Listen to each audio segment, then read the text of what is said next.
Hi, Catherine. Anybody else that's on that can see or hear me?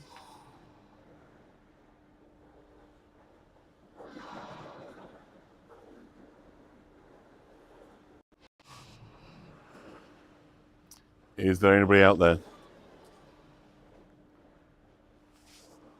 Oh, I've got 19 people on. So, hi everybody. Hopefully that chat will start coming through shortly. About to see it. But in the meantime, I hope you can see and hear me. Dawn can see me, so it would suggest that I'm not alone, which is always nice. Hi, Natalie. Hi, Satyam. Dawn, Catherine. If I haven't said your name yet, I apologise. Those are the only names I can see just yet. Picture and sound good. Well, let's hope that that is a good omen for the tour. If we do have any issues with this, I'm going to jump off and go onto Facebook Live. But I'm hoping, touch wood, that it will be good today and behave itself, which it seems to be doing right now. So long may that continue. Let me have a sip of water. And our ferry is just about to arrive. So, fab. Leslie's got the songs. That's lovely. So yeah, basically, with the songs previously on obviously on Hago, I just kind of broadcast stuff, but YouTube are sort of funny about that. Sometimes they let it pass, other times they just stop your tour and say copyright issues. So consequently, hello Mark. Thank you for your lovely post about that earlier. I've been out and about today, so I haven't replied to it, but thank you. I did appreciate that.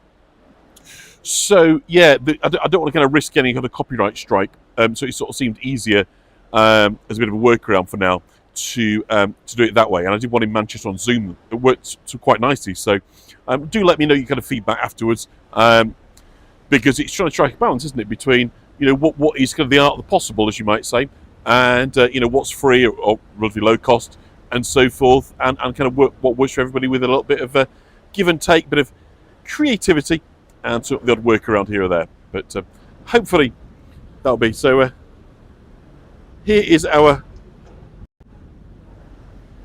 ride that is just arriving off the dockside. I'm pretty relieved it's here.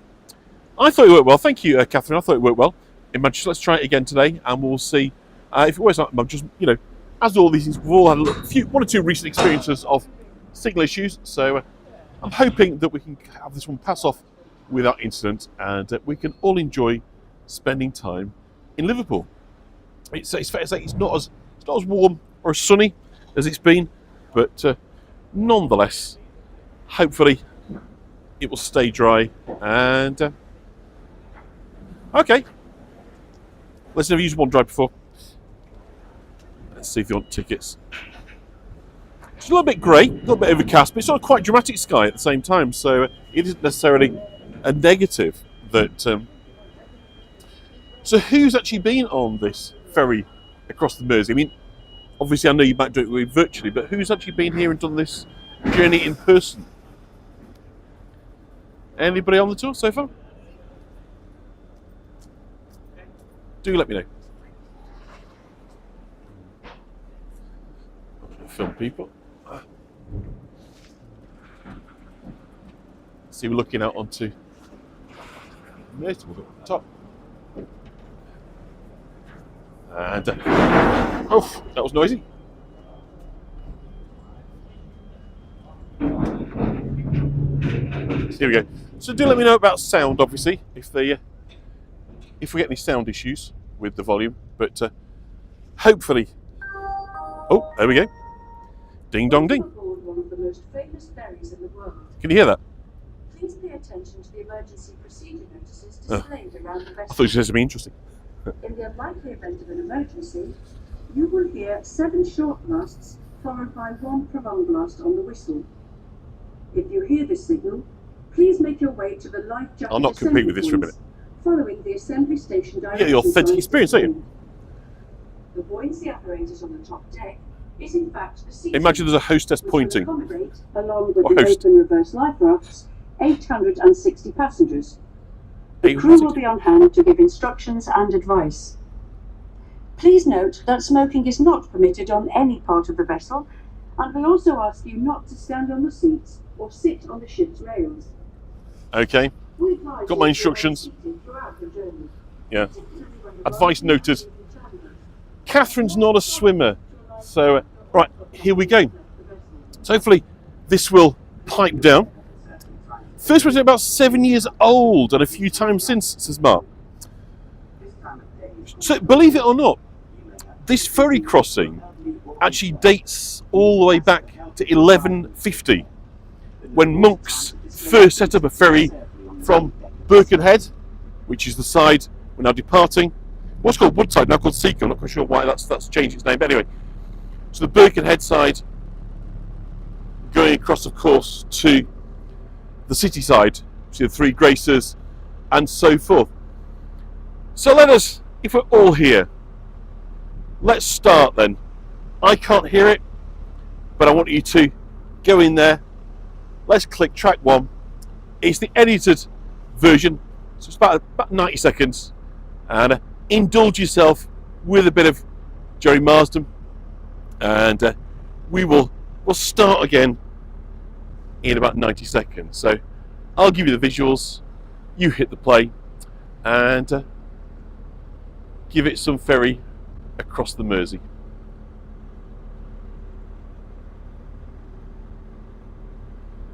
Cynthia, if you've not got the playlist, it should be underneath this video.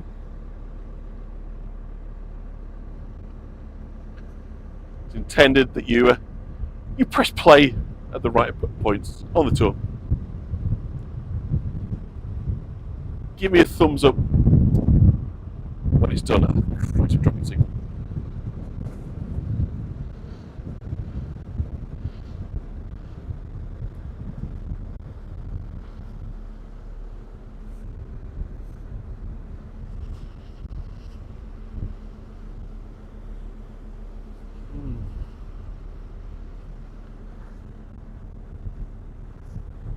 Fabulous.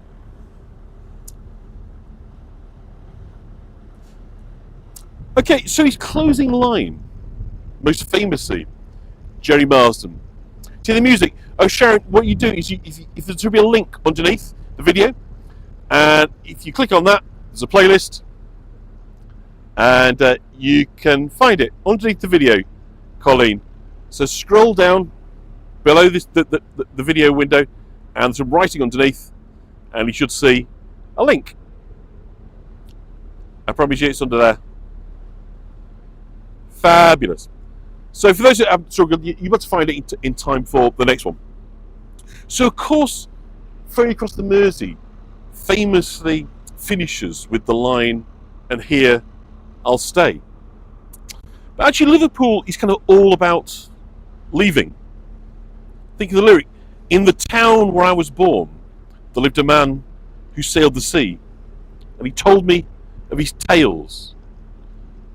And Liverpool is all about tales of the sea. Tales of slave ships laden with goods in the notorious triangular trade. Tales of Irish families heading to New York.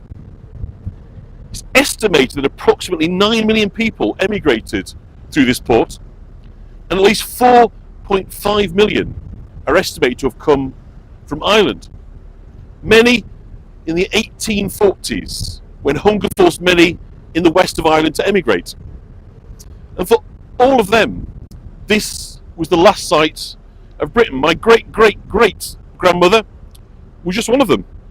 But hers is, I think, a remarkable story. Your mum used to date Jerry Marsden, that's amazing. So my 3 times great-grandmother lived in a village in County Mayo in the west of Ireland, an area devastated by the hunger.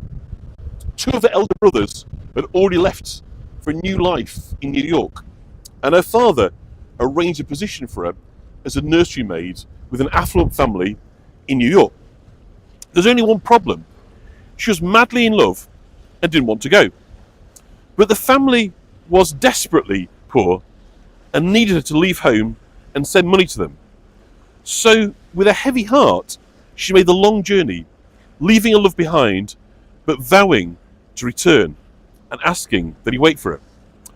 She took up a position and as a dutiful daughter sent money home every month, but she also scrimped and she saved and she put aside what she could. And finally, after 6 years, she'd amassed enough money. She bought a third-class ticket on a ship bound for England, and after 3 weeks of travel, she finally made it back to her village. Her true love had waited, and they married. It said that her father was furious, but if he hadn't done that, I wouldn't be here today telling you this story, would I? There's a famous song, I'm sure that many of you will know, The Leaving of Liverpool.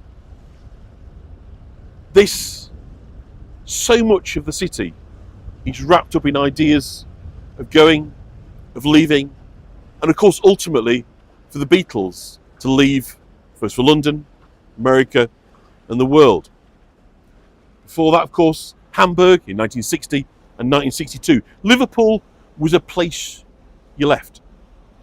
We think about the Beatles' first recording, My Bonnie. My Bonnie lies over the ocean. It's about love separated by the ocean. So as I disembark, I'm going to invite you to press track 2 with My Bonnie, Tony Sheridan, the Silver Beatles, and we are going to find our way off this here boat, hopefully. And I know all my children relatives. I know. Yes, it's like I'm like Uncle Albert, aren't I? In the in Only Fools and Horses. I used to have a handy relative that can pop up with a relevant story. But how do we get down? Here we go. Let's get off here. Otherwise, we stuck on overnight. And here we go. It's all not film people. So we had My Bonnie. Has that worked its way through? The famous song that first alerted Brian Epstein to the Beatles. So your great-grandmother left from Liverpool as well, Jean O'Neill. O'Neill, great Irish name, originally from Ireland. I mean, there is this sort of, almost symbiotic relationship between Liverpool and Ireland. That is here sort of to this day. Of course, you're across to the Irish Sea. But of course, what we're looking at here is the River Mersey. Huge catamaran craft just in front of us. I don't know if you can see that there. And thank you very much. Lovely journey, thank you. Bye-bye. So here we are. We're now at the Jerry Marsden ferry terminal over on the Liverpool side. So yes, so the Beatles ultimately left as well. But that can't wait right now because we're kind of arriving, aren't we? And we're going to have a look on the famous waterfront. Have a wander down to Albert Dock and back up into the town, see the Three Graces, and go down to Mathew Street, see what's happening here. So I'm wondering if that is just impacting us, but it looks like the signal's back up now. So apologies if the signal just dropped there momentarily. We did encounter a little bit of the Second World War. John and Paul, born in 1940, 41. George, a little bit younger, I think 1943.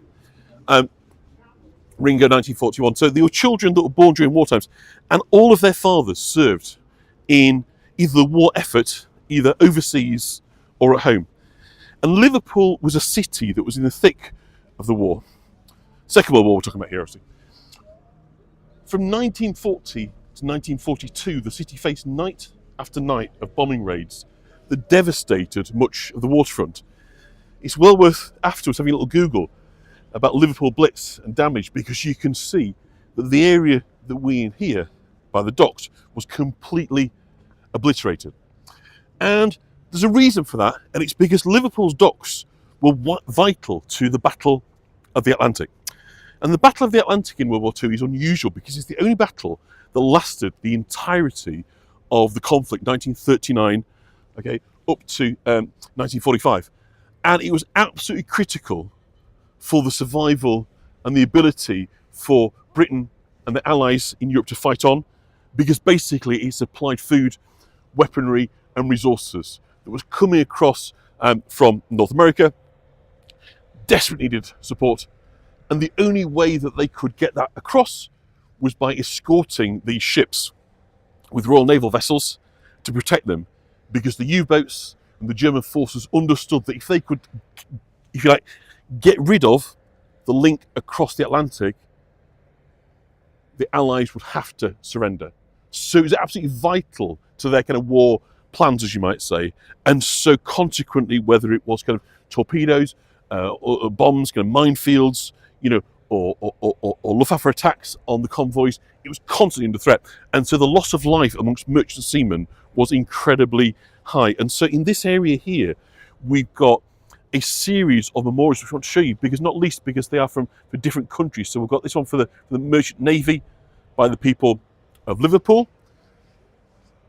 The one we're about to come on, I think Natalie Kemp's on. The people of Netherlands over here. So here we've got here those who served in the Netherlands Merchant Navy, the Netherlands Fishing Fleet, the Royal Netherlands Navy during World War II, and those who gave their lives to the Battle of the Atlantic.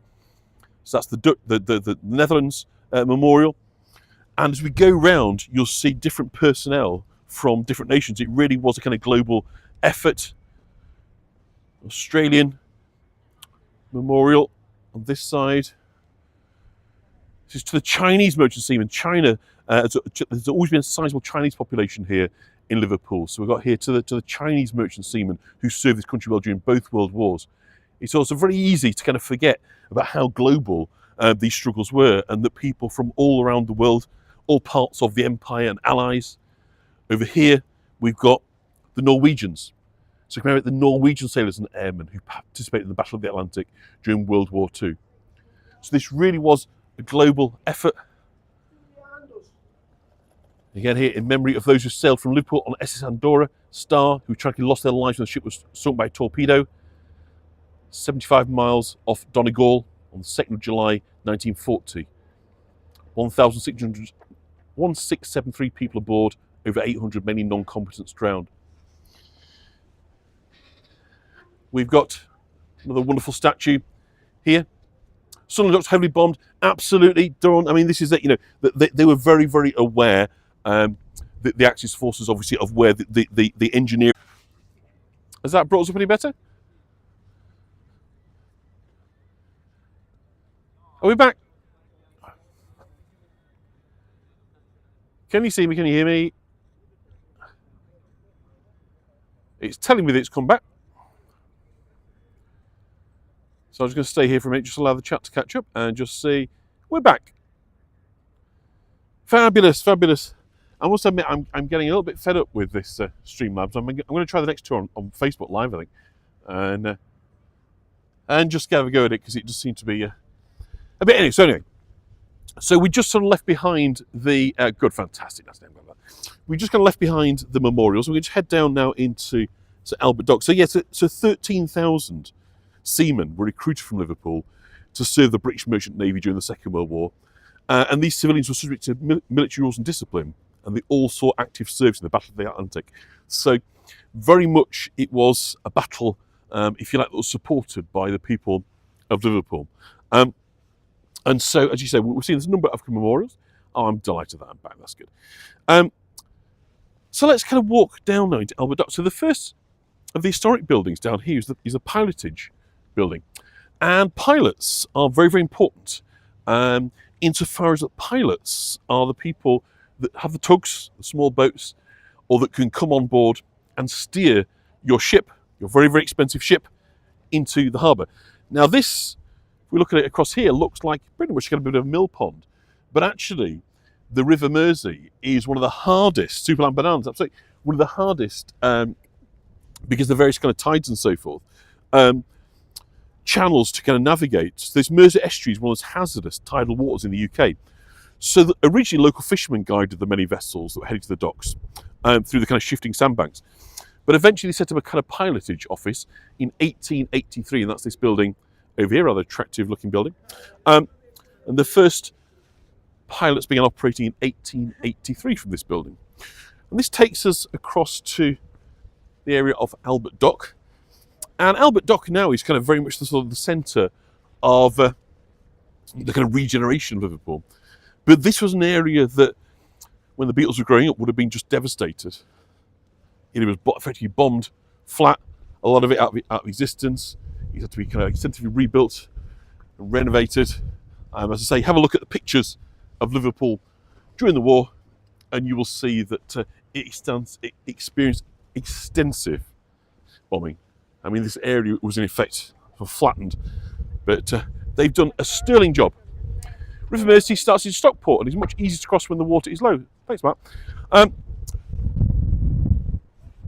So we're coming into the Royal Albert Dock, and Liverpool's docks dominated the global trade by the early 19th century. Albert Dock itself opened in 1846, and it kind of changed the way that docks worked. Its kind of warehouses were fireproof and secure, and traders could do their deals before import taxes were due. They invested in things like hydraulic cranes to carry heavy cargoes across the flagstones, and the speed with which ships could unload and turn around was cut in half. So you can see how that's a rather nice shot, isn't it? You can see how that drives the profitability. The less time you've got a ship in port being unloaded is less money, fewer voyages across the year. So consequently, the ability to unload at double quick speed was very much desired. The Maritime Museum we're looking at now with the red bus in front of it gives a very, very thorough teaching of the period that is now seen as kind of rather dark stain on Liverpool's past. And that, of course, is the period when Liverpool was Europe's leading slave trade port. Comparatively few slaves were brought to Liverpool itself, but it was the trade itself that generated big profits. Ships sailed from Liverpool laden with manufactured goods such as pots and pans, guns and alcohol, and textiles. And these were exchanged in Africa for slaves, who were then taken across the Atlantic. The Africans were then sold, and such commodities as sugar, coffee, tobacco, rice, and cotton, all produced by slave labour, were purchased. And the slave trade was fuelled by profit and European desires for luxuries, creating demand for captive Africans to do the work. They received no pay, were not allowed any freedom, and we know that millions of Africans were enslaved and then taken to the Caribbean and the Americas, not only on Liverpool ships, but also from other British and European ports. And it took many years of campaigning by abolitionists such as William Wilberforce, Equiano, and William Roscoe here from Liverpool to finally get the trade outlawed in 1807. So they moved on to other areas, but the Transatlantic Slavery Gallery at this museum here is what kind of must visit, and it focuses on the fascinating and kind of thought-provoking stories from this time. Slavery ship voyages reached their peak between 1700 and 1807, and Liverpool had the greatest number with 5,300 voyages during this period. And what the British excelled at was what they call the triangular trade. Many died, absolutely, Matt. And the triangular trade was basically, first they went from Liverpool to West Africa, and they brought with them consumer goods, particularly guns. The tribal wars in Africa meant there was always a demand for guns and weaponry. So slaves that had been captured in previous battles were then sold off by the slavers in exchange for the guns. And this then becomes what they call the Middle Passage, across the Atlantic, lasting 6 to 8 weeks. And this is where, of course, the terrible conditions were, but also high death rates. So when we think about slavery, we tend to think about the Middle Passage, which is the movement of people from Africa to the Caribbean. And then when they got to the Caribbean and they unloaded, the third part of the triangular trade was then bringing in luxury goods from the Caribbean, particularly, of course, sugar and rum. The ships were never empty, and vast fortunes were made, not least by the Tate family. Yeah, I agree with that, Mark. It wasn't much better working in the factories. But Tate, of course, famous Tate and Lyle, with sugar, was a company that made vast profits. So it's appropriate that they've now got the sponsored Tate Gallery opposite the Maritime Museum, the place that chronicles their role in this dark chapter of human history. Double-decker buses. So let's not dwell further on that, but it's always important, I think, to recognise that, you know, the wealth that was created off the back of other people. And it is pretty depressing, isn't it? To think, particularly now that you've got sugar substitutes, that we enslaved people so we could have sugar and sweet things. Crazy when you think about it. But there you go. So obviously, this being the Tate, we've got a rather dramatic piece of public art on the outside, which I rather like. Men, women and children working 12 hours a day, dangerous hot conditions in the mills of Manchester and Yorkshire. Yeah, absolutely. Exploitation cuts across, you know, ethnicity, skin colour, race, nationality. I completely get that. I think there's something particularly evil and toxic about transporting somebody to the other side of the world to do your crappy job, rather than have them have to walk from their slum to your factory and then walk home afterwards. I think it's the transportation of people as much as the exploitation, isn't it, that is truly horrendous when it comes to thinking about slavery. But of course, as I said earlier, so many people embarked on these voyages voluntarily. We're at the point just here where the ships to America would sail. As I said earlier, some 4.5 million people from the land of Ireland made their final journey. For most of them, the last time we would ever see the British Isles will be right here. And there's a particularly lovely statue just here. There's a lot of statues on this tour that I admire greatly. And this one is called The Leaving of Liverpool. I'm sure many of you will know the song. Anybody with Irish roots will be to Irish clubs or Irish nights will have heard this song many, many times. It's not the leaving of Liverpool that bothers me. It's my darling when I think of thee. But look at his face. This was done by the Mormon Society in, just checking that's right. Yeah, the Mormons. And it's to commemorate these people. And I love the sort of steel-jawed determination of the father here as he looks out to sea, to a new life, to a new world, uncertainty, but hoping, of course, that at least there will be work, food for his family. He gently has a shoulder on his wife, hand on her shoulder, and she's portrayed here, entertaining the little one, who's just walking barefoot, you'll notice. She'll have no memory of the old country when she grows up, this one. And then around here, slightly older, a little boy. Absolutely terrible condition on the ships. And he's crabbing, look. Unconcerned with what's to come, again, barefoot.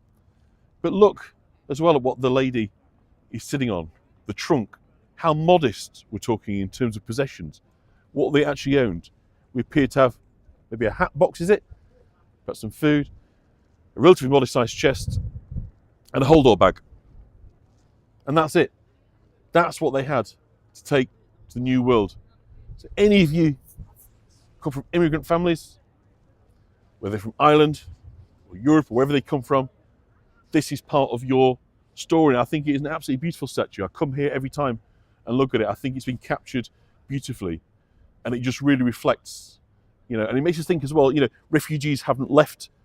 It's still a daily thing. Human beings that set off across the world hoping for a chance of a better life.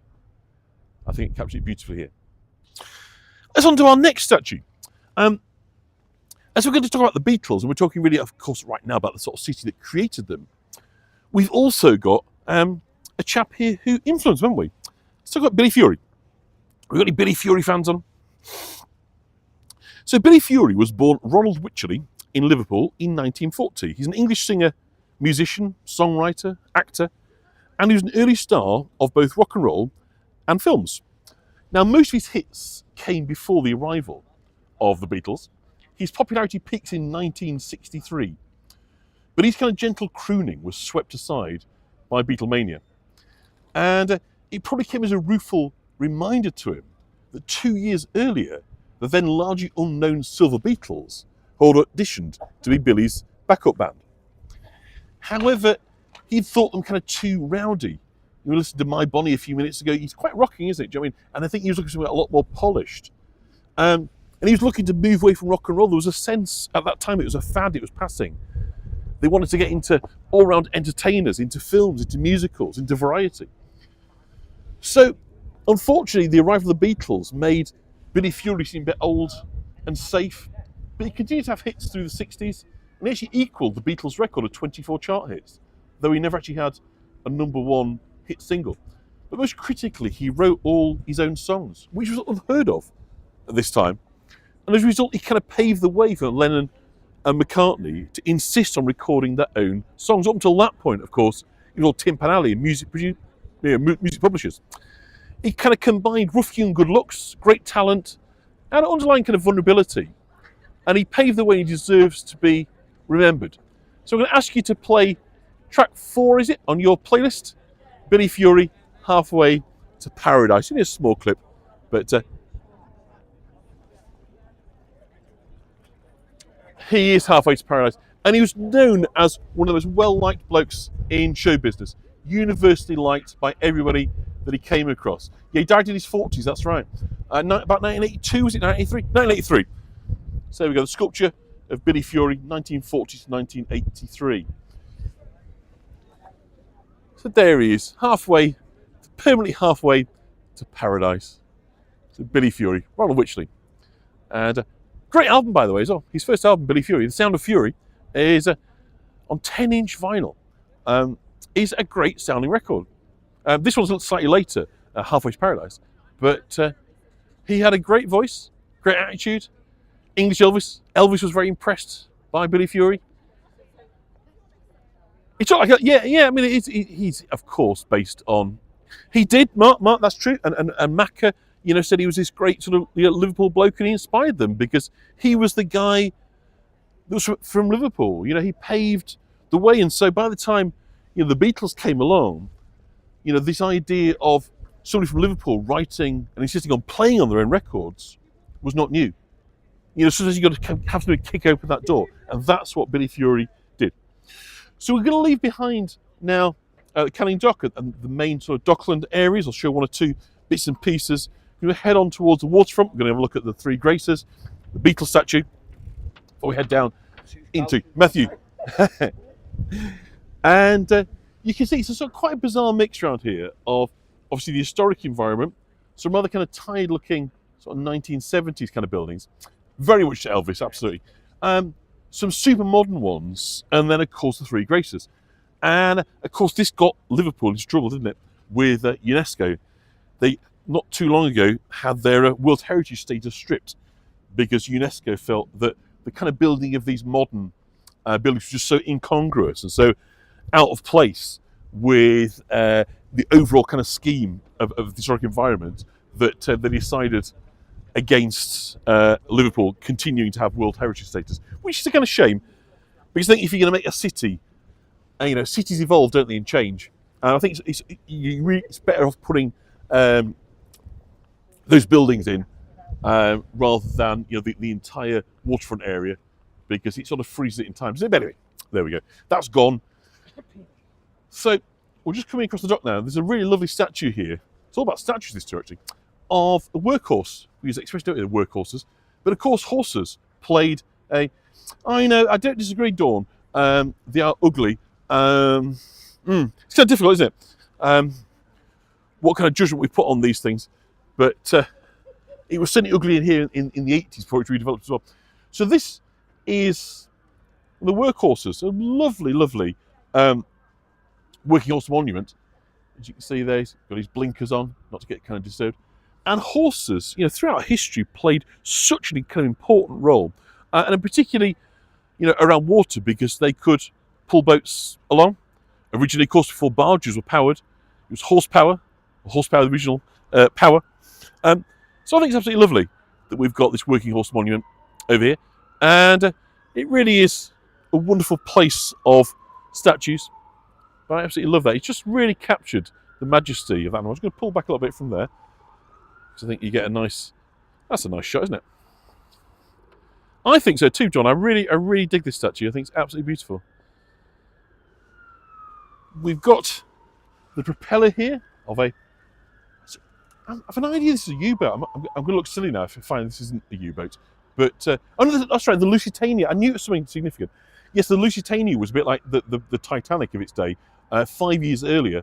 No, sorry, 3 years later, rather. She was built in 1907, but torpedoed in 1915 with a loss of 1,191 lives. So they're part of the Cunard line. So this was the next, if you like, of the Cunard Liverpool shipping disasters, Lusitania. Over here, we've got the dry dock.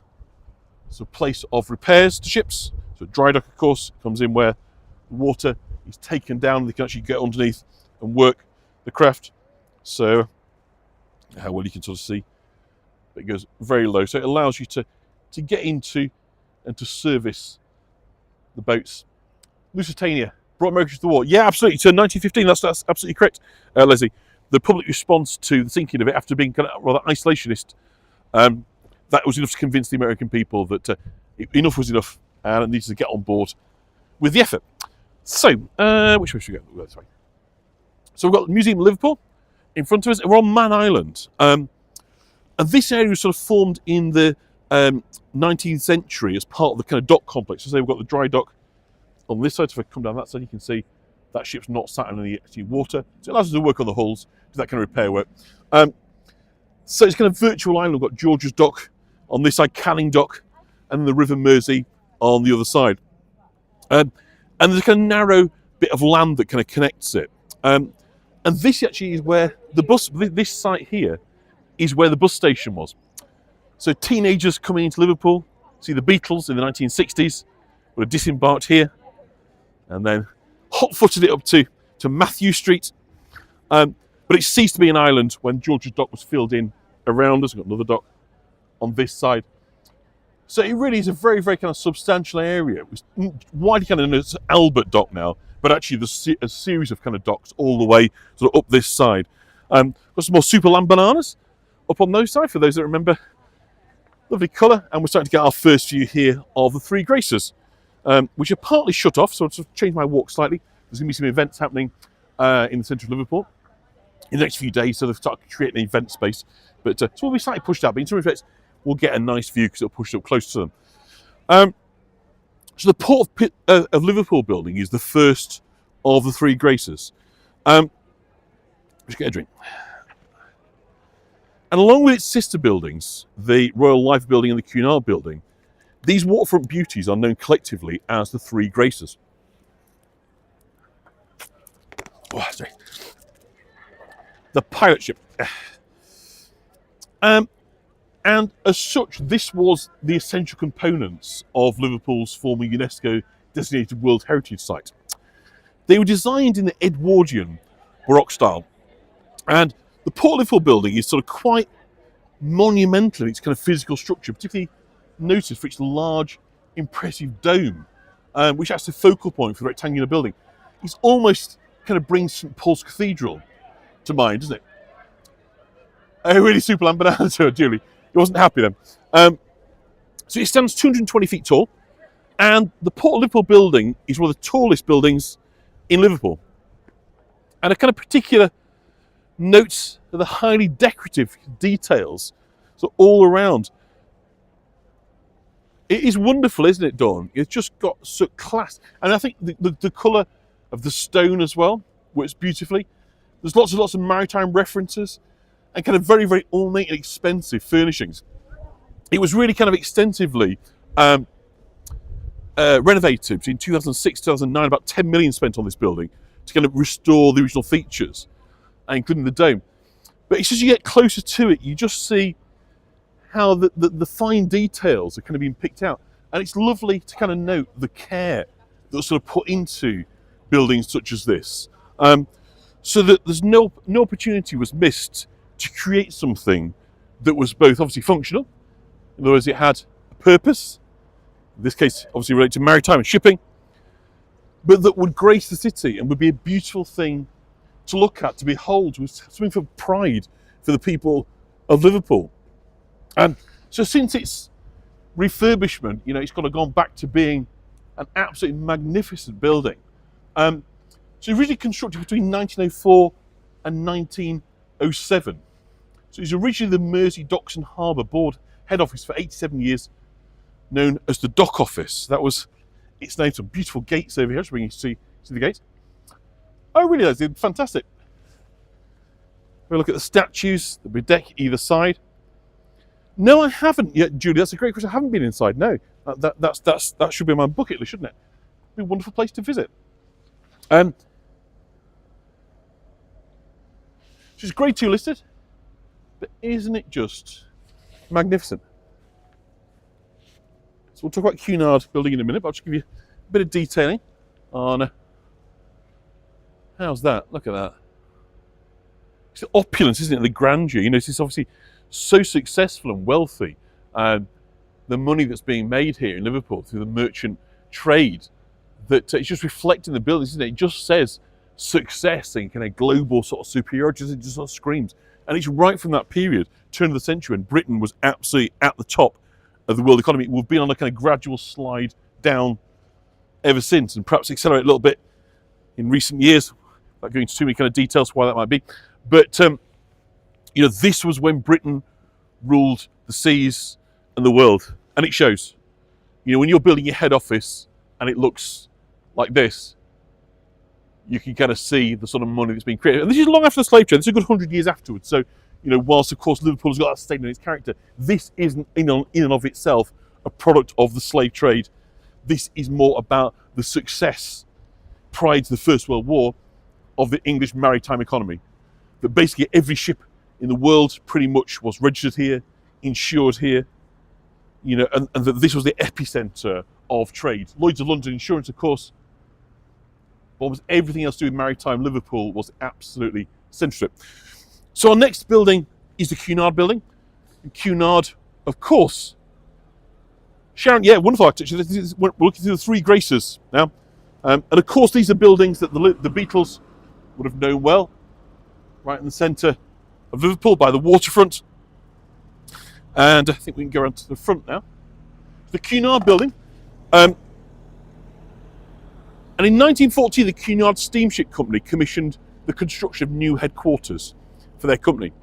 And Cunard's expansion meant they'd outgrown their previous offices, which are also in Liverpool. And the site chosen for the construction was the former George's Docks. This area here was called George's Dock, between the Liver building, which you're going to see in a moment, and the Port of Liverpool building. And the building was designed by architects William Edward Willink and Philip Caldwell Thickness, and inspired by the grand palaces of the Renaissance Italy. It was built between 1914 and 1917. And in 1934, the Cunard Steamship Company merged to form Cunard White Star Line, becoming the largest passenger steamship company in the world, helping to make Liverpool one of the most important centres of British transatlantic ocean liner industry. Just move us that side so we can get a view. The Cunard building subsequently acted as central headquarters for the newly merged firm, with excuse me, both administrative and ship designing functions being located within the building. Absolutely lovely, perhaps not as ornamental as its neighbour. It's really sort of see from here, it's like a Baroque palace. But that's right, Mark, the bell went every time a ship sank, hopefully not that often.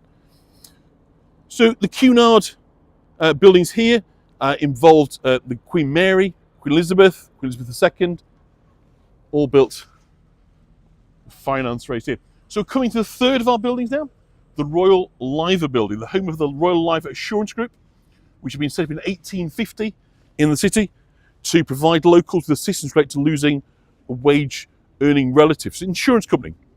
One of the first buildings in the world built using reinforced concrete. The Royal Liver building stands 322 feet tall at the top of the spires and 167 foot to the main roof. It was once one of the tallest buildings in the country. It's now the joint 5th tallest structure in the city of Liverpool. And today the Royal Liver building is the most famous landmark in the city, really. And it's home to the two fabled liver birds, one here and one on the other side. And it said they oversee the city. The legend is that if the two birds were to fly away, the city would cease to exist. So there we have the Three Graces. Royal Liver, Cunard, the Port of Liverpool building. I think you'll agree they are absolutely Splendid. But let's come back now to the story of the Beatles.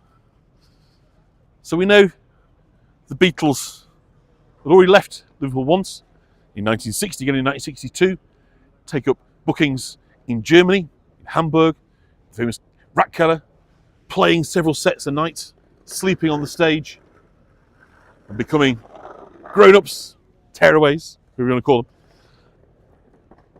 But by 1963, when the recording artists and they're growing successful, it was becoming increasingly clear that Liverpool was too small to in fact contain their ambition. And so, like so many others, in October 1963, the Beatles finally left and decamped down to London. And, of course, there were many who criticised them for this, but also it was clearly a big emotional pull. I'm going to ask you now to put on track 4 of your listing, I believe it's track 4, which is All My Love You by the Beatles. Recorded for the Hard Day's Night soundtrack, and we're going to have a look at the famous Beatles statue. It's still kind of busy around here, so we're going to have to take our turn to get in. So let's have All My Loving on, and we'll then kind of talk about that. Because All My Loving was a song nominally, of course, written by Paul, sung by Paul, about leaving behind a girlfriend, but he admitted many years later it was really about leaving Liverpool. She didn't want to say so at the time because he had quite a lot of criticism for their lack of visibility in the city. So this statue, commissioned by the Cavern Club and placed here in 2015, coincided with the 50-year anniversary of the band's last gig played in Liverpool. It was played at the Liverpool Empire Theatre, and it's the city's, you can see, most popular selfie spot. So you listen to All My Loving, while I'll try and just get in as close as I can in between the shots, and we'll just look at this wonderful statue that depicts, of course, on Walkabout in 1964. The Beatles came back, come round.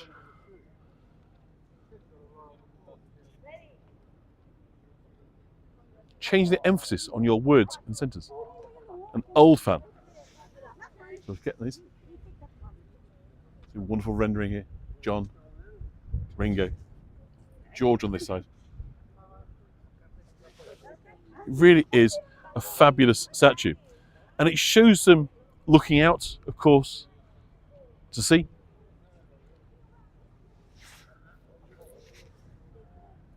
Are they turning their back on the city? Maybe.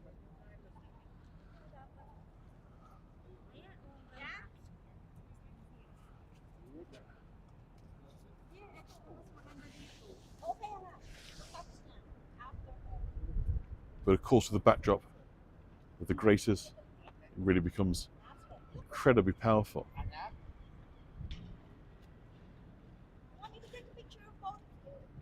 With mop tops, absolutely. I'm just coming close one second. You want the same thing? Yeah, it's okay. Oh, perfect. Yeah, come on, let's have a look. All right? Look at that. So you see, it's so popular, it's very difficult to get in, to get an exclusive look. But we'll just do that in one sec. Let's just, one sec. Let me just go. One sec. Oh, he's good. One sec. I'm better anyway. He's good.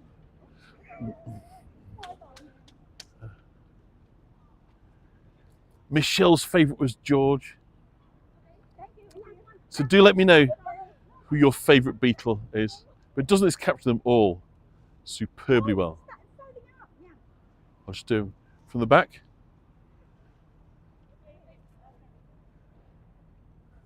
Yes, we're going to see Cilla's statue. I know it's really not that long, is it? It's slightly over the collar. If you look at the actual, the famous long hair. Certainly the Rolling Stones hair, I think, was longer. So we've got Paul fans, we've got George fans. Any Ringo fans? She does, we're going to have a look at Cilla's statue just a bit. But isn't it a great statue? I absolutely love it. It really kind of captures it well. John was Lynn's favourite. So that's what, are we at the end of the song? Oh, we're still playing. Mo Salah, great servant. Mark liked them all. And we've got a rather fuddy-duddy statue of Edward VII, I believe, next to it. I can understand why people like Ringo. He sort of like dances and drums at the same time, doesn't he? And he's incredibly cool. I love. Let's just get that shot. That's the shot we want. There you go. Just come in so we can get the four of them. There's Ringo. Fabulous. Okay, let's go and walk up. So, I love that song. Even though I couldn't hear it, I was sort of singing it in my head, so I think it's going to come to the end now, All My Loving. It's one of those great sort of propulsive, rhythmic songs that Paul McCartney seemed to sort of knock out, 10 of them a day at one time, didn't he? It must be incredible to have that kind of talent and kind of precocity. What's that word? But it's another one of these interesting ones that I think I mentioned this last time I was talking. Somebody was pointing out to me how it's all pronouns and how it makes those songs seem so personal, and that this is why they connected. So, Thomas Tank, and my kids love watching Thomas Tank Engine. Why young people, particularly young girls, really kind of connected with the Beatles because of these lyrics. Things like, love me do, please, please me, P.S. I love you, she loves you. It's pronouns all over the place. Really kind of personalising, really bringing you into the music. It's like a little gossip, isn't it? You write in the back of an exercise book, she loves you, or P.S. I love you, right? And I think that it's really, really kind of successful. I don't think it's an accident that they use language in this way to make that really powerful sort of connection. Ringo was not a very good drummer. Well, that's a matter of opinion. But he was a great drummer for the Beatles. So and a lot of the Beatles, particularly the later stuff, it's so kind of off kilter, isn't it? You think, how would anybody drum to it? But he found a way. So I'll stick up for Ringo. He's a good egg. So obviously I think the Beatles were sort of a cultural force, weren't they? Above anything else, they really kind of enforced, this new idea of being a teenager and having products and goods for teenagers. And it's said by kind of cultural historians, because obviously the Beatles are as much a sort of cultural phenomenon as they are a music one, that their arrival in North America in February of 1964 was absolutely perfect timing. Was anybody on here remember the Ed Sullivan show, the 7th of February 1964? If anybody, actually pronouns. Right. Yep. So I don't know if anybody remembers that or witnessed it for anybody on that was there at the time, but it's said that what happened is, Leslie remembers it, yeah. Okay, is the Egyptian styling here. That JFK, who of course had been this symbol of youth, the new order taking over in the United States, was assassinated in November of 1963, and it sent shockwaves around the country, as you can probably imagine. And the country went into a state of despair, of natural mourning, for a lot of people, particularly for younger people, because he was very much associated with youth. But that by February of 1964, so 3 months of national mourning had taken place, and the country was ready to start feeling happier and more positive again. This is what I said. Obviously, I wasn't there. But this is now a sort of fairly well accepted sort of cultural observation. So that when the Beatles arrive in the country, and obviously the way they were promoted, marketed, these kind of cheeky chappies with the jokes and the wisecracks and everything that kind of went with them, and their kind of look and their hair and the accents, they're kind of the antidote to all the stress and sadness that had poured out with the death and the loss of kind of JFK. And of course, they're young. So it becomes a point of fixation once again about youth in America. And of course, this is before Vietnam, is it? And so forth, before all the kind of very, very bad and negative things start to happen. So it does seem that they become emblematic of the youthful kind of resurgence in North America, in America, the United States. And they just become huge. I mean, to this day, they're still, the largest band in the world. Not even close. The sort of second, is by a difference of hundreds of millions of records. They are an absolute kind of cultural phenomenon. But, of course, to achieve that, they had to leave Liverpool. Not have to, but it was very, very difficult. The music industry, of course, was very much based in London, the UK one. And so, when they moved down there in the autumn of 1963, down to London that is, there was a lot of criticisms that they were losing touch with their roots, with the people who put them where they are, the people who'd gone to concerts at the Cavern, bought the records, made them stars, that somehow the Beatles was turning their back upon them. So it was quite vociferous, a lot of this criticism, and it clearly, was felt by the Beatles. So they decided to have a bit of a gesture. And I'm sure many of you will know, through the latter months of 63 into early 64, they made their first film, Ridic Lester, A Hard Day's Night. And so, with the schedule for premiere coming up, ready for film release in the July of 1964, it was decided to have the world premiere here in Liverpool. So the Beatles returned back to Liverpool. And they did a little walk around. The statue by the pierhead there is capturing them on their walkabout on that day in July of 1964. And of course, what they had was a huge reception by the town hall. We're going to see the town hall in a minute. It's a beautiful 18th century Grade 1 building in the heart of the Liverpool cultural quarter. Just coming off Dale Street. And it's referred to as one of the finest, not this building, this is quite similar, one of the finest surviving 18th century town halls. So, just out of breath, I'll just get a little sip. Hopefully the signal is good. Saw them at both times at local flea pit. And that's, of course, where an awful lot of cinemas was, because they had stages and PA systems. That's where they'd play. So overwhelmingly, if you saw the Beatles on tour in 1963, 1964, it was almost certainly going to be at your local cinema. Pretty poor sound, but not to worry. So it's decided to host a civic reception here. We've got the town hall in front of us here. Wonderful building. It's a high dome, there's a statue of Minerva on top. Well, you can see that. And inside you've got kind of wonderful suite of kind of civic rooms, which, of course, were used to entertain the Beatles. So 1964, northern premiere of The Hard Day's Night. And there's thousands of fans here. And for a shame I can't do a picture, I'll put it on Facebook afterwards. There's a wonderful picture from this day of 4 girls with a Welcome the Beatles banner. And they'd done that thing, I'm sure that none of you have ever done. They got dressed in their school uniforms and set off and said nothing. But then, once they got around the corner, they changed their civvies and took themselves off to be the first in the queue for the Beatles reception. And they managed it. They got right at the front. They held out their banner, and it would have been fantastic. They had a great time. Well, they did have a great time.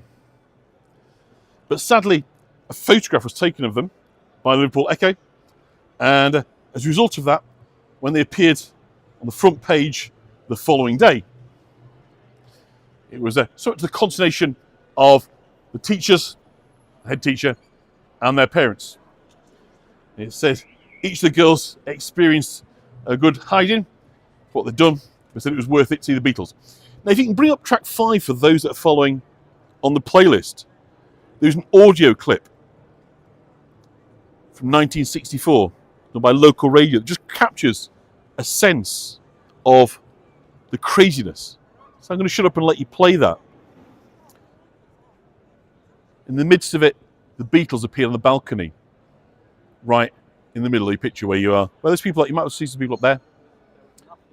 I know what way to get caught, absolutely.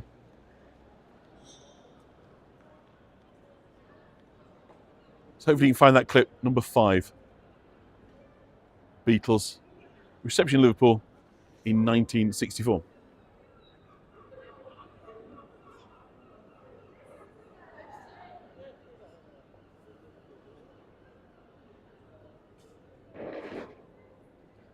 You get the screaming, right? You sense the minute they arrive.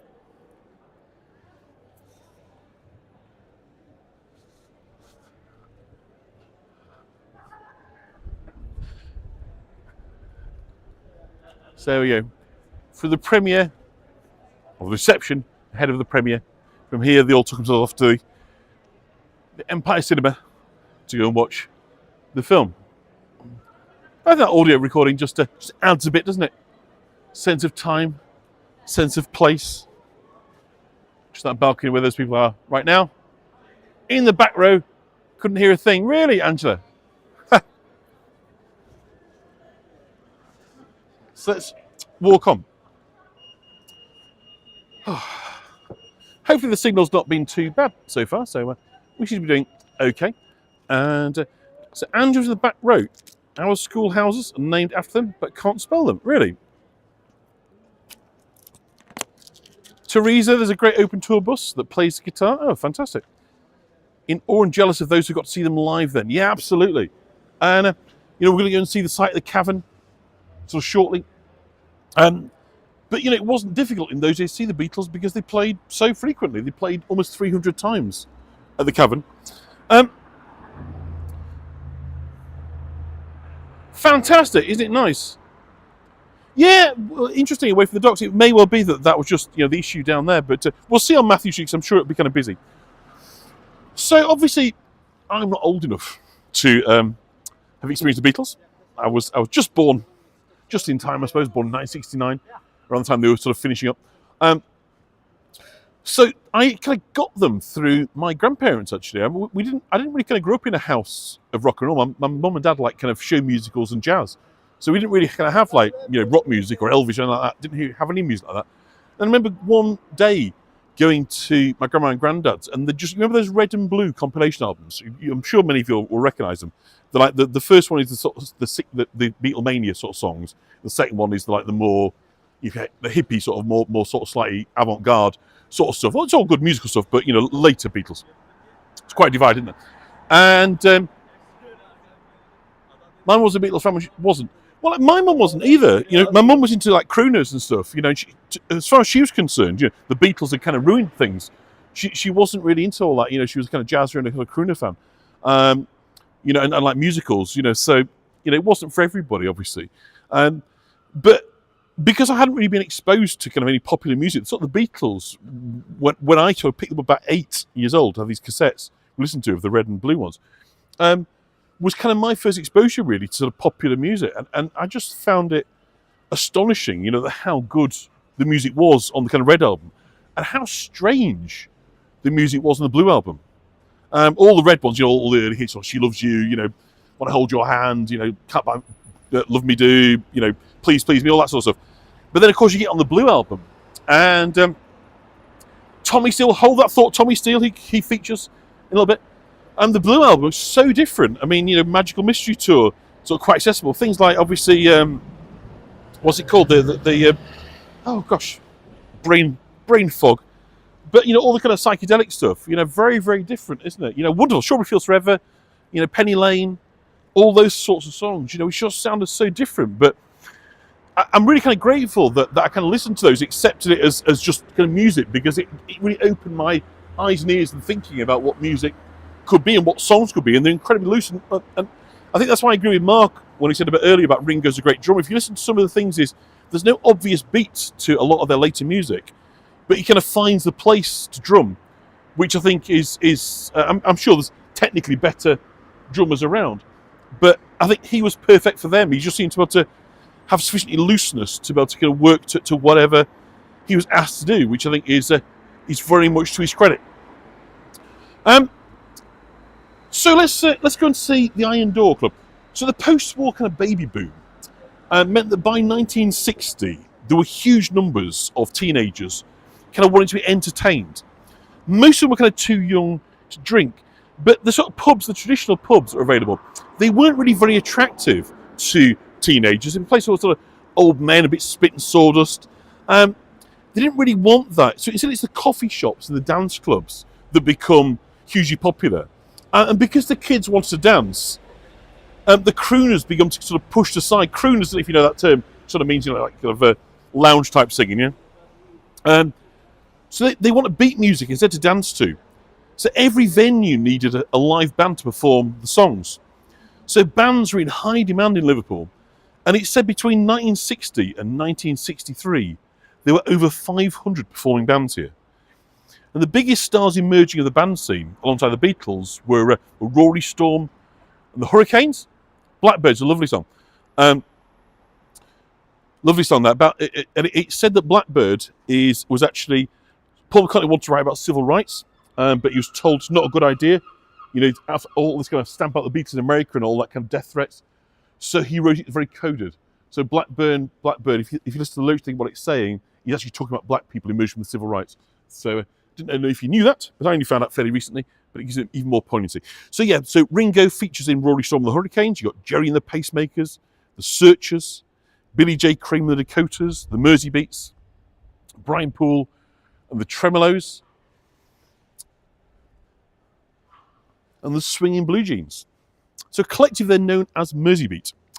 And this site here, I'm going to ask you now to put on your next song, track number 6, The Searchers, Needles and Pins, big hit, both sides of the Atlantic, with a band most closely associated with the Iron Door. And very much support the campaign, Richard. And so this was the site of the Iron Door Club, also known as the Cradle of Mersey Beat, and Liverpool's second most popular regular venue. Regularly attracted more than 1,000 people. Particular favourite was Cilla Black, who's a 15-year-old who played for 6 sets a night in all-night sessions. Started at 8 a.m, went on until 8 in the evening till 8 in the morning. Beatles first played here. Silver Beatles first show here, 15th of May, 1960. But as I say, it's the Searchers the most closely associated with this. So at this site,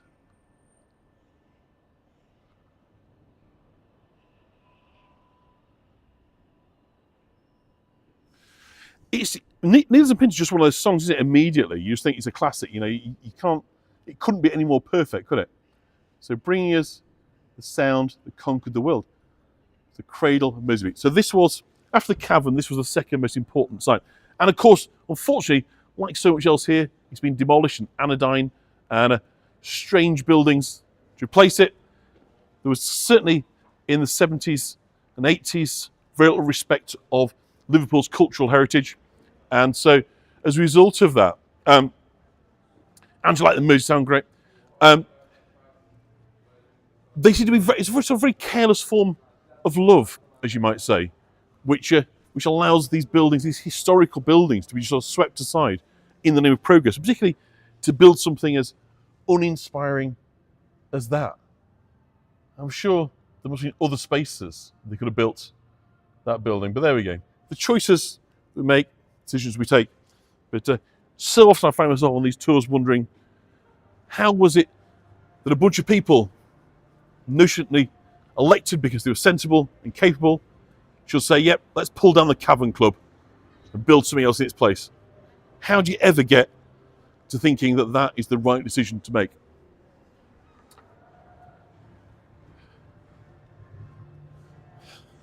So on Temple Street, coming out towards North John Street. So we are about to enter the area most closely associated with the Beatles. And just near here was the offices of the Liverpool Mersey Beat magazine. And it's a really important element of the whole kind of Mersey Beat thing, was that there was a media focus to it.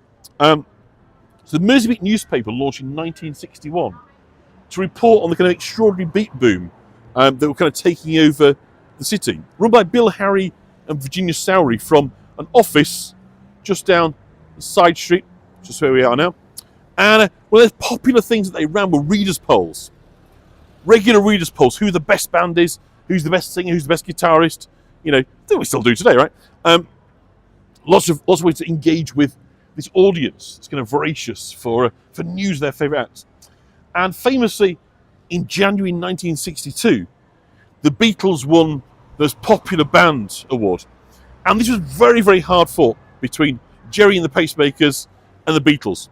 The picture on the cover, and I'll send this picture on Facebook afterwards because I'm missing able to share photos with you, shows the Beatles still with Pete Best, so Ringo hasn't joined at this stage.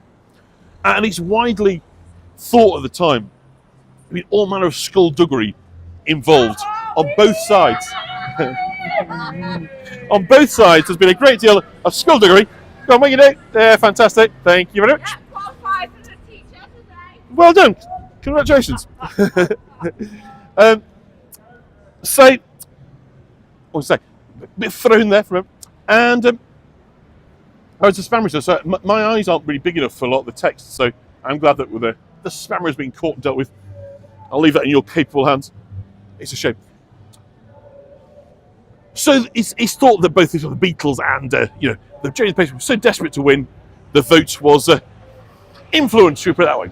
But never mind, because we're now here at the beginning of Mathew Street, and from this point onwards, everything becomes Beatle related. So we have the Hard Day's Night Hotel, John up here on the corner. They do, yes, the Beatles houses are fantastic. Of course, you can't film in them, but we do outside the birth. I'm going to do it next month, I think. The birth of the Beatles in Liverpool 25 in Woolton. Do look out for that one. So let's try and capture. We have Paul up here, over here. I was kind of doing about these actually. It's not the necessary Beatlemania in George here. It's like Concert of Bangladesh stage, if you know what he kind of looks like there. Long hair, long beard. So very much kind of 1970s. And finally, so he doesn't miss out, we'll just give you Ringo, and we'll go down Mathew Street, and we'll go and see. And there's Ringo, right over the top. I found that so Dawn has been to. Fantastic. So let's head back down now into Mathew Street. So have we got anybody that actually saw the Beatles in Liverpool? I know we've had somebody seeing their local cinema, but did anybody come here, make it to the Cavern Club, famous venue in history of music, I would think? It's kind of right up there with like Woodstock, isn't it? So you say the Cavern, and it's just sort of immediately conjures a place and a time and one band. It's just kind of absolutely the pinnacle, isn't it, of music kind of history.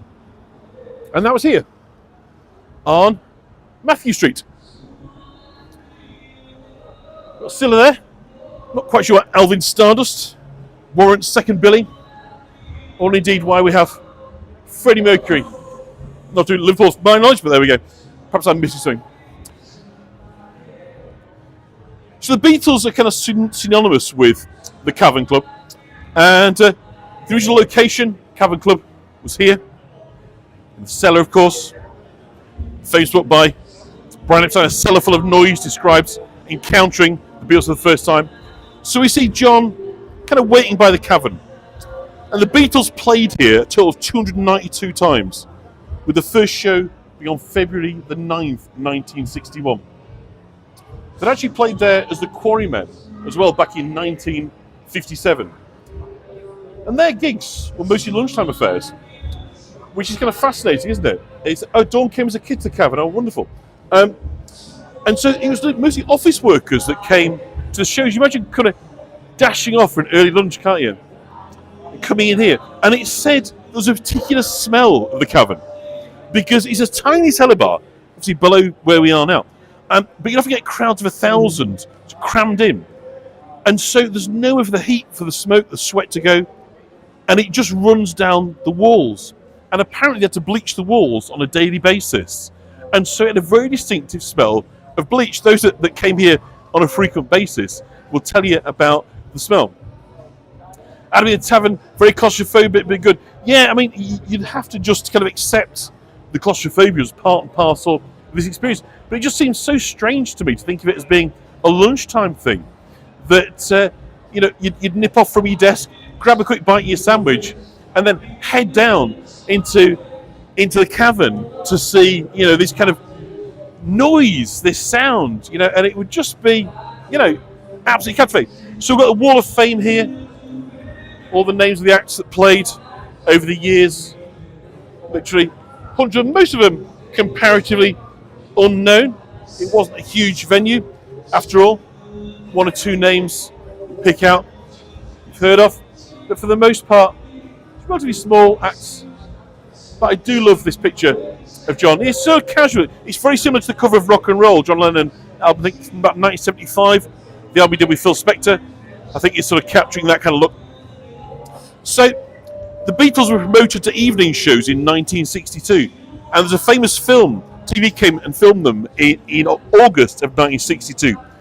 And Ringo had just been a Beatle for 4 days, replacing the fans' favourite, Pete Best. He's kind of forgotten these days, but actually, before Beatlemania really smashed, locally, Pete Best was everyone's favourite Beatle. The pin-up good looks and so forth. He's the drummer. And so, his fans, Pete Best's fans, were so furious that he'd been taken out and replaced by Ringo, they chased Ringo, and hit with a black eye. So on this famous film from 1962, Ringo is sporting a black eye. And he'd only been the Beatles a matter of days. But nonetheless, and again, I'll put a link to that later, the sound's not very good, but just capturing that moment before they explode around the world is quite incredible. And Ringo, of course, becomes the kind of final jigsaw piece. And down it's so loud, I don't know what you can hear, but everything is just music here. So we've got the Cavern Club, but this is not the site of the Cavern Club. So a bit crazy. We've got a Cavern Club. It is downstairs. It does emulate it, but it's in the wrong place. Same street, wrong side. The Cavern Club was over there. So, make of that what you will. It's very similar to go inside. It is very similar, but it is not actually the Cavern Club. But, it is what it is. I just think it's a great shame that they chose not to preserve the heritage. For those that were into 80s music or punk or even earlier, this venue here, Eric's, incredible kind of cultural significance. The Beatle monument. Upstairs at Eric's, remember a Yazoo album, all the punk and new wave bands of the days played at Eric's. See our snarling Johnny Rotten there. So right in the heart of Beatleland, we have The Clash, Echo and the Bunnymen, Joy Division, The Ramones, The Jam, you name it. Blondie, up there, I'm seeing it the weekend. The Cure. So lots and lots of alternative acts played here as well. So it's not just a site of the Beatles. Mathew Street is also famously the home of Eric's Club as well. So I'm going to ask you to cue up your next track, which is Cilla. Oh, there's a picture over here actually, just for those that aren't familiar with what the Cavern Club looked like, because it was a cellar, a famous kind of rounded ceiling. So that completes on a feel, if you like, of being totally enclosed. You can see down here the queues to get into the lunchtime show. You can see it's all broad daylight.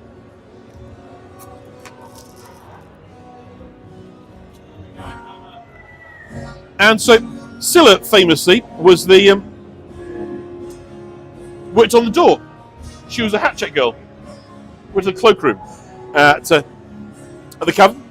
So if you queue up Cilla, and again, it's very hard to access these statues with other people there, but isn't it sad? Yeah, actually. But here she is in all her glory.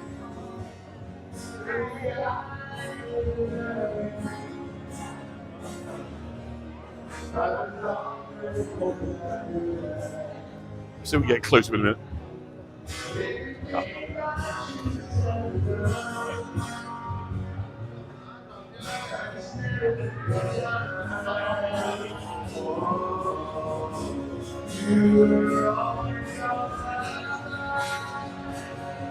Cilla certainly did.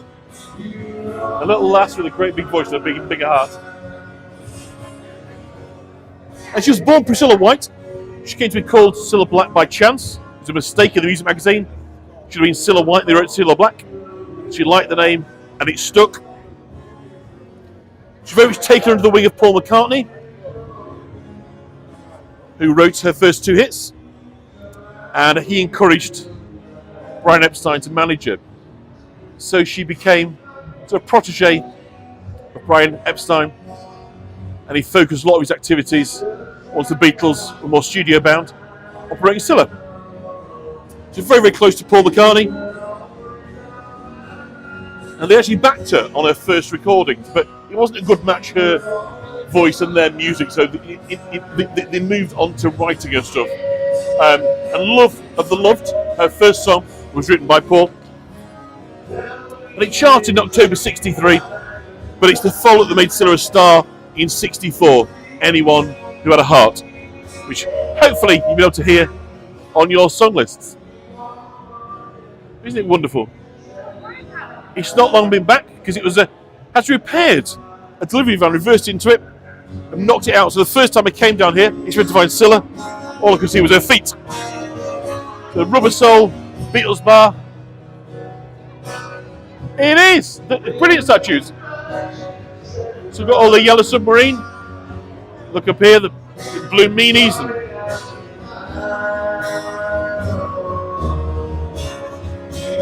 really colourful. Again, it's just so loud.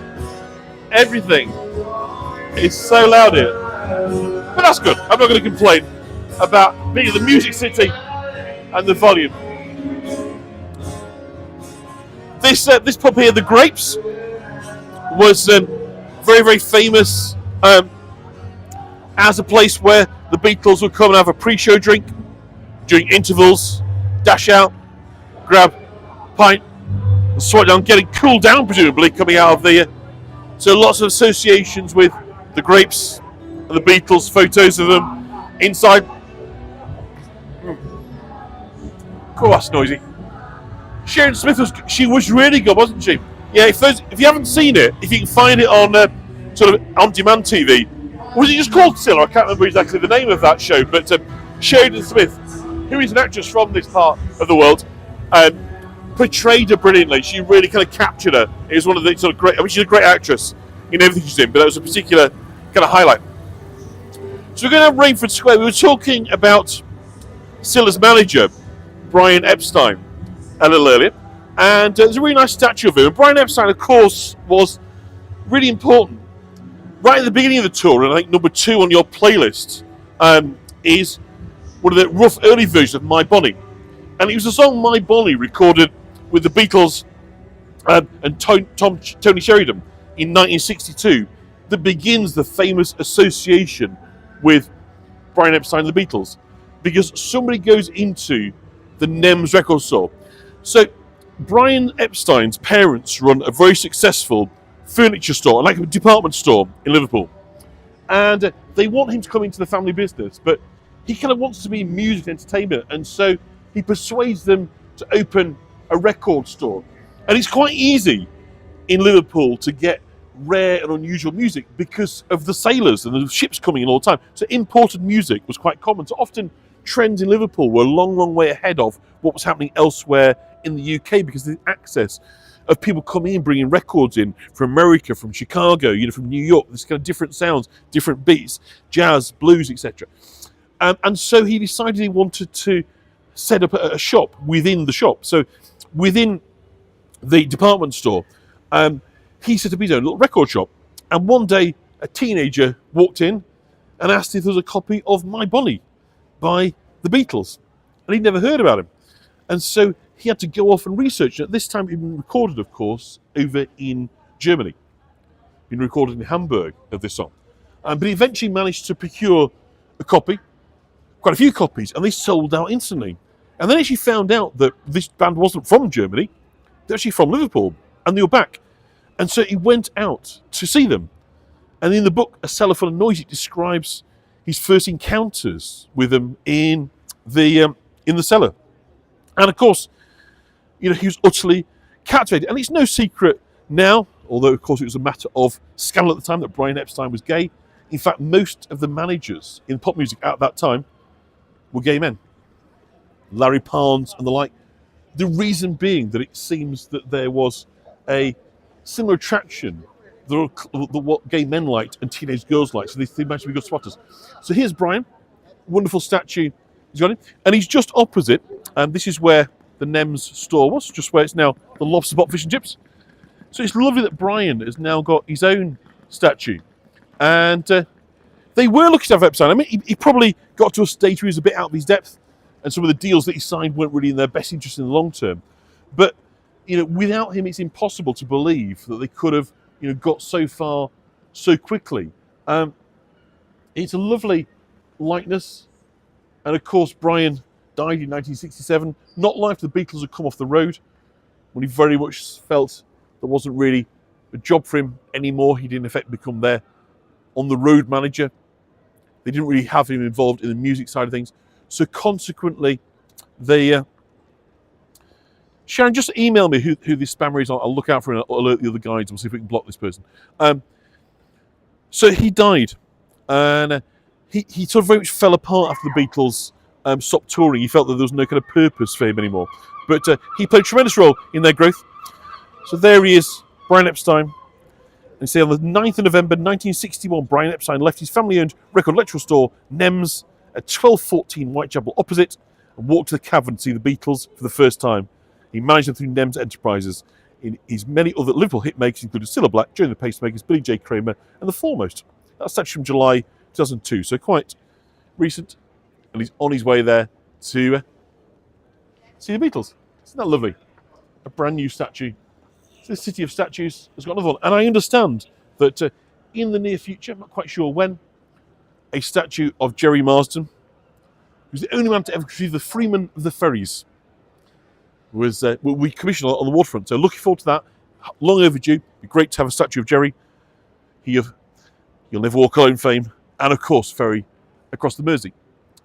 So Young died of a drug overdose, sleeping pills or barbiturates. Whether it was intentional, we'll never quite know. Probably was. He was kind of depressed.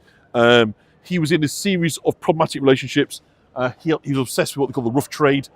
In other words, he tended to go with like young, tough blokes, and often getting quite badly beaten up by them in these kind of encounters. I mean, famously, there's a story that on the very last night the Beatles played at Candlestick Park in 1966, their very, very last show, Brian missed it because he was searching out a briefcase that had been stolen by a gay escort that he'd been with, who'd realised who he was, took a punt, there was something valuable in the briefcase, absconded with it, and it was really, really valuable business papers. So the night when he should have been celebrating what he and the Beatles had achieved together, he was in taxis running around in San Francisco trying to find this stolen briefcase. So really, he's got a very sad story right at the end.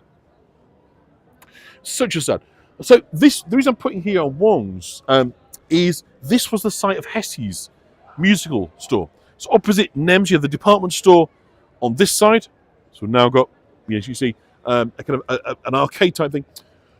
On this side, you have Hesse's, and Hesse's was a mecca for musicians because it was a musical instrument shop. And of course, everyone wanted, the best guitars and get the best drums and so on. And Hesse's sold the best instruments in Liverpool. And so Paul and John and George, would come down here and dream and sort of stand in the window and look and go and try out guitars and so forth, hoping that one day they'd have the money to buy.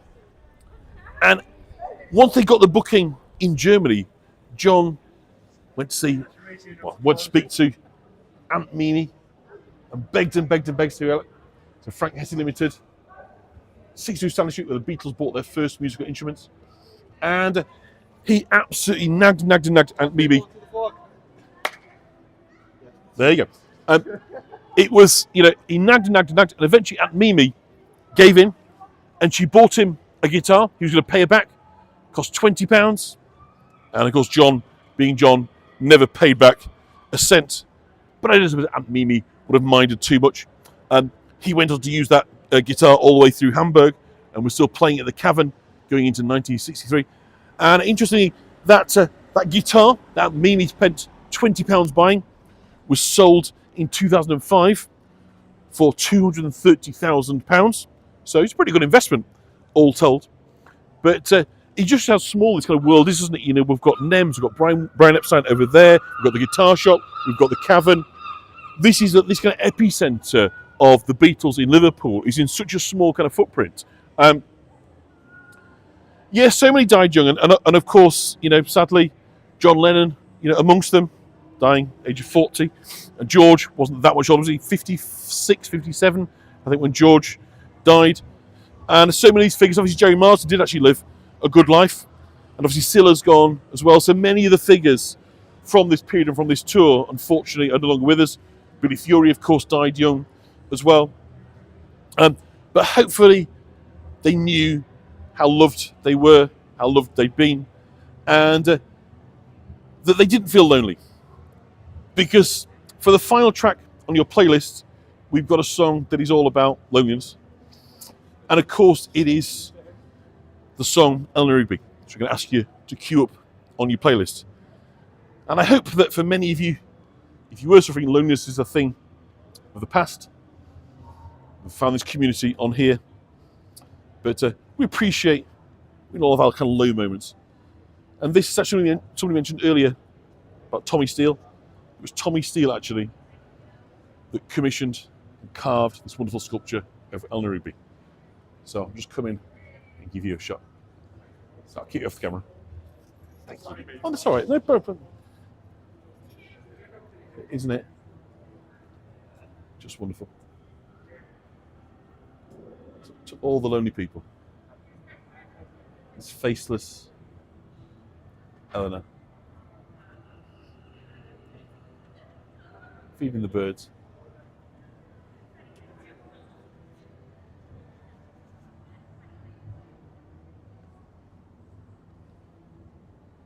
Are you live streaming? Yeah. How many views are you on? It's not so many, there's 45 on at the minute. What's your live stream on? YouTube. YouTube, what's your name? All Points North with John. Right there, go on. What'd you say? All Points North with John. All points. Oh yeah, got you straight away. Thank you very much. Yeah, no.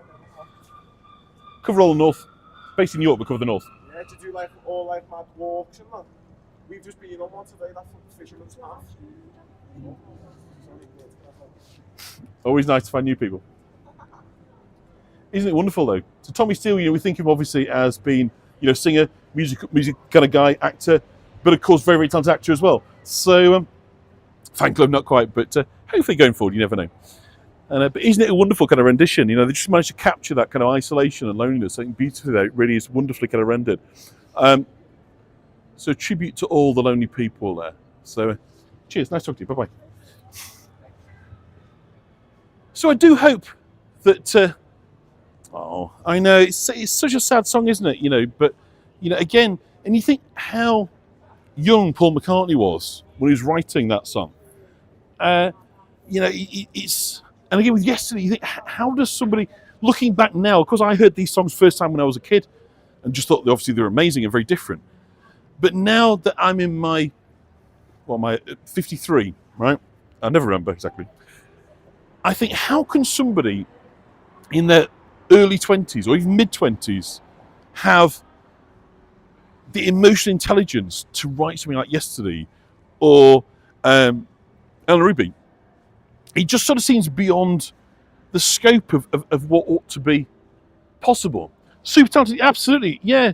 Super talented, but it's almost beyond talent, isn't it? It's not just talent, it's that connectivity, isn't it, with the human condition, that they're able to just sort of transcend the normal things that people would sing about, and just come up with these stories, and then to set it with a string quartet. I mean, it's absolutely on its own, isn't it?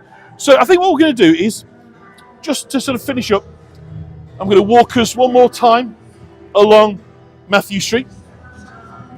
I'm not going to talk so much now, because I'm getting a little bit dry. I'm at the end. I want you to just hear the sounds. It's a delicious cacophony of sounds fighting one another, just to get a sense of what they've created as a legacy to leave behind, is a place where live music still matters. And from every doorway, from every bar, every venue, you hear live music. It's not a bad legacy, is it? I think they'd be very proud. I'm sure they are very proud.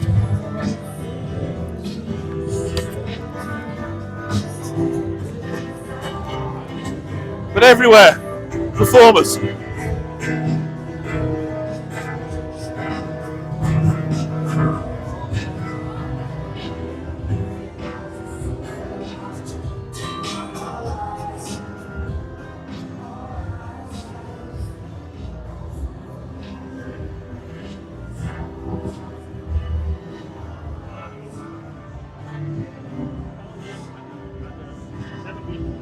Hey, thanks, Jack.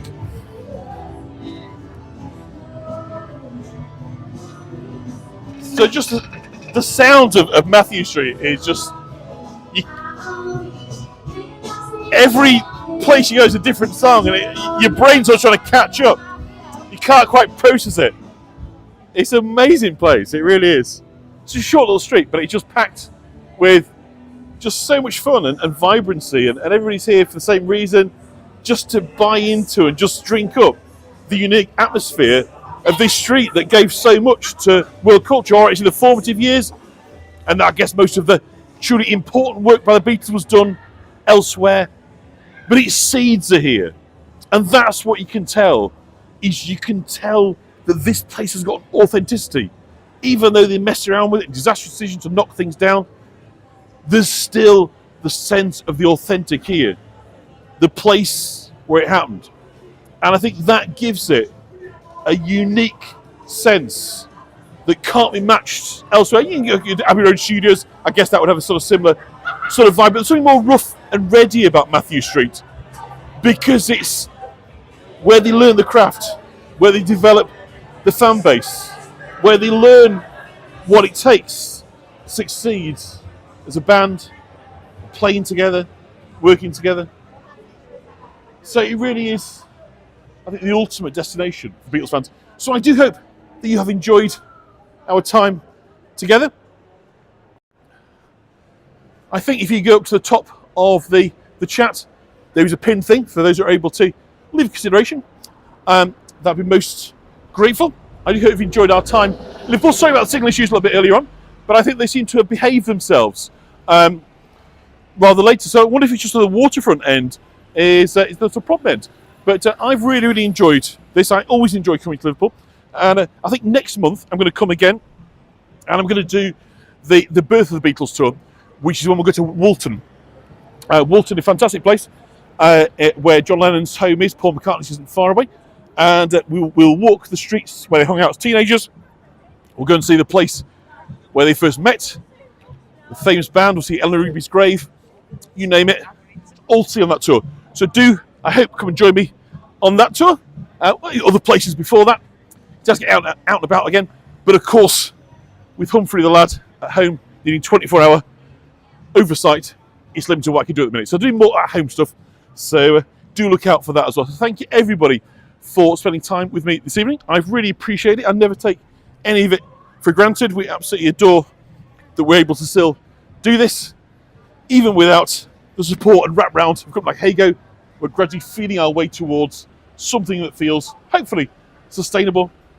So keep the faith, and we'll see you all very, very soon. So thank you, Liverpool. I'm going to head back, drive back to York. Now I've got a 2-hour drive back to York, so I'm going to be on my way. So thank you, one and all. It's been lovely to spend time in your company, and I look forward to seeing you all very, very soon. So bye-bye.